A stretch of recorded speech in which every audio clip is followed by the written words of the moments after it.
Research ڈور کے معزز ناظرین کرام، السلام علیکم ورحمۃ اللہ وبرکاتہ۔ امید کرتا ہوں کہ آپ سب خیریت سے ہوں گے۔ ناظرین کرام، آج کی ہماری ویڈیو کا ٹاپک ہے کیا کشف کے ذریعے اللہ تعالیٰ کا دیدار ممکن ہے؟ بعض لوگ کشف کے سلسلے میں عجیب و غریب دعوے کرتے ہیں، حتیٰ کہ یہاں تک دعویٰ کر جاتے ہیں کہ ہم کشف کے ذریعے نہ صرف یہ کہ خود اللہ تعالیٰ کا دیدار کر لیتے ہیں بلکہ دوسروں کو بھی دیدار خداوندی کروانے کی صلاحیت رکھتے ہیں۔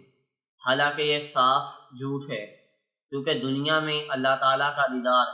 جب حضرت موسیٰ علیہ السلام جیسے جلیل القدر پیغمبر کے لیے ممکن نہ ہو سکا تو کسی اور کے لیے یہ کیسے ممکن ہو سکتا ہے؟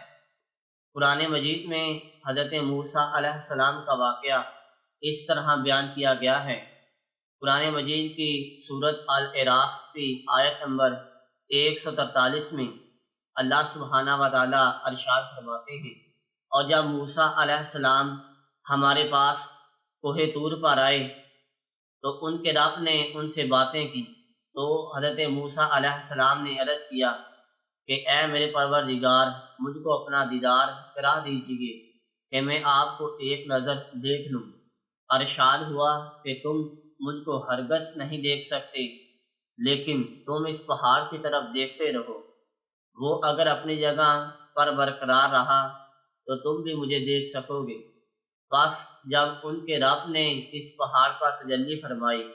تو تجلی نے اس پہاڑ کے پرخچے اڑا دیے، وہ پہاڑ ریزہ ریزہ ہو گیا اور حضرت موسیٰ علیہ السلام بے ہوش ہو کر گر پڑے۔ پھر جب ہوش میں آئے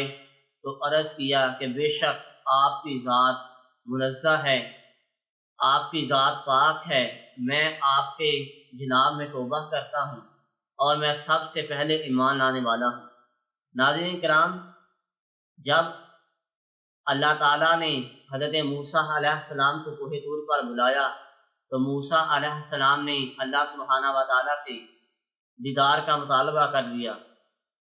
اللہ تعالیٰ حضرت موسیٰ علیہ السلام کو کوہ طور پر بلاتے اور بغیر دیدار کروائے براہ راست ان سے گفتگو فرماتے۔ ایک مرتبہ حضرت موسیٰ علیہ السلام کے دل میں اللہ تعالیٰ کو دیکھنے کا شوق پیدا ہوا، اور اسی شوق کے اظہار کے لیے انہوں نے اللہ تعالیٰ سے دیدار کروانے کا مطالبہ کیا، مگر اللہ تعالیٰ نے اپنا دیدار کروانے کے مطالبے کا صاف انکار کر دینے کی بجائے ایسا انداز اختیار کیا جس سے پیغمبر نے جلد ہی حقیقت کو پا لیا کہ میرا یہ سوال مناسب نہ تھا، اور ہوش و حواس بحال ہونے کے بعد وہ خود ہی اللہ تعالیٰ سے معافی کے طلبگار ہیں۔ ناظرین کرام، اسی واقعے سے یہ بھی معلوم ہوتا ہے کہ جب کسی نبی اور رسول کے لیے اس دنیاوی زندگی میں دیدار الہی ممکن نہیں ہے تو کسی غیر نبی کے لیے یہ کیسے ممکن ہو سکتا ہے؟ اسی لیے قرآن مجید میں صراحت کے ساتھ یہ بات بتلا دی گئی ہے۔ چنانچہ سورہ الانعام کی آیت نمبر 103 میں اللہ سبحانہ و تعالیٰ ارشاد فرماتے ہیں، اس کو کسی کی نگاہ محیط نہیں ہو سکتی اور وہ سب نگاہوں کو محیط ہو جاتا ہے، اور وہ بڑا باریک بین اور باخبر ہے۔ اور نبی کریم صلی اللہ علیہ وآلہ وسلم نے واضح انداز میں یہ فرما دیا کہ یہ بات یاد رکھنا کہ تم میں سے کوئی شخص بھی مرنے سے پہلے یعنی دنیاوی زندگی میں اللہ تعالیٰ کو ہرگز اپنی آنکھوں سے نہیں دیکھ پائے گا، اور بعض لوگ اس کے لیے کسی مراقبے، مجاہدے، چلہ کشی، خلوت نشینی، تکلیف اور بدنی ریاضت وغیرہ کو اختیار کر کے اللہ تعالیٰ کا دیدار پانے کی کوشش کرتے ہیں، لیکن یہ سب چیزیں اللہ تعالیٰ کا دیدار کرنے کے لیے بیکار ہیں۔ ان سب چیزوں کے ذریعے مراقبے،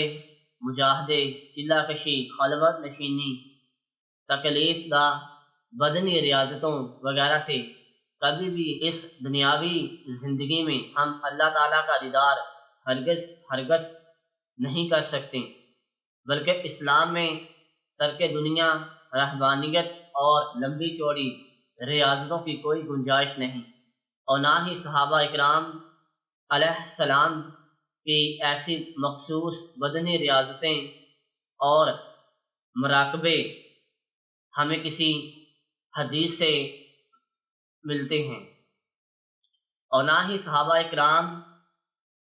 رضی اللہ تعالیٰ عنہ کی زندگیوں میں ہمیں ایسی ریاضتیں اور مراقبے ملتے ہیں،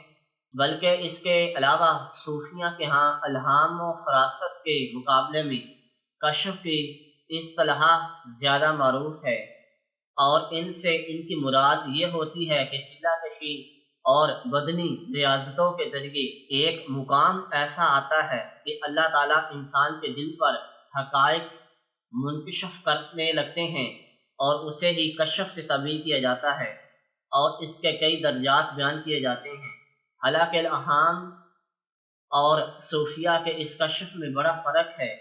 اور پھر یہ الہام من گھڑت ریاضتوں کا حاصل نہیں، بلکہ یہ خدائی انعام ہے جو صرف انتہائی متقی، ایماندار اور فرائض کے مکمل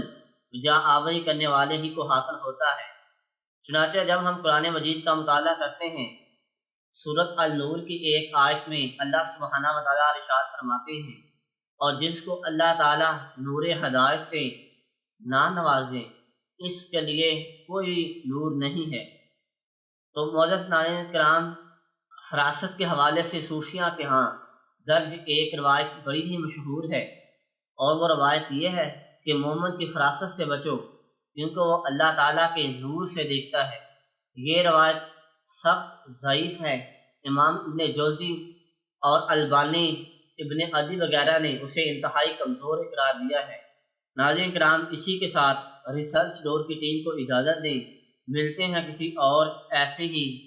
انفارمیٹو اور حقائق پر مبنی ویڈیوز کے ساتھ۔ اپنا اور اپنے پیاروں کا بہت سارا خیال رکھیں۔ اللہ نگہبان۔ اگر آپ کو ہماری ویڈیو پسند آئے تو ویڈیو کو لائک، شیئر اور چینل کو سبسکرائب ضرور کریں تاکہ ہر آنے والی ویڈیوز کے نوٹیفیکیشن آپ تک بآسانی پہنچ سکے۔ شکریہ۔